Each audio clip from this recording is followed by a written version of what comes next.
આગળ એ દીકરીને લઈને માં ફરે છે મેળામાં. દીકરી કઈક હારું હારું જોવે, કઈક રમકડા લેવાની ઈચ્છા થાય, રમકડા ઉપર નજર જાય, પણ દીકરી સડપથી નજર પાછી લઈ લે. મારી મા પાસે કઈ છે નહીં, હું કેમ માગું મારી મા પાસે કઈ? મારા બાપ પૈસા ખૂબ કમાજો, પણ સંતાનોને સંસ્કાર, આજે આ યજ્ઞ કરવા, આવા પાઠ કરવા, એ સંતાનોને સંસ્કાર દેવો. બાપની માવતરની પરિસ્થિતિ છોકરો સમજી જવો જોઈએ કે આજ મારા બાપાને મારી માને મારા ન કહેવાય. આ પરિસ્થિતિ સમજતા સંતાનો થાય તેથી માનજો તમારી ઉપર તમારી મા ચામુંડાની ખૂબ કૃપા, તમારા ઈષ્ટદેવની ખૂબ કૃપા. હેતુ હશે એને અહીંયા કેરાતો તો જોખમ જાણી જાય, એને કેવું ન પડે.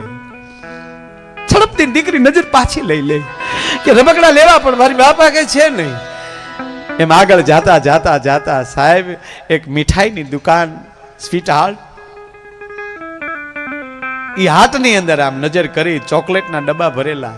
બીજી મીઠાઈ ઉપર દીકરી નજર ન નાખ, ગરીબ હતા ને, બીજી મીઠાઈના સાહેબ નામે નહોતા આવડતા. ચોકલેટના ડબ્બા ઉપર નજર ગઈ અને જેવી નજર પાછી લે ન લે એમાં વેપારી દીકરીની નજર પારખી ગયો. સાહેબ વેપારી એવો હોવો જોઈએ હિન્દુસ્તાનનો.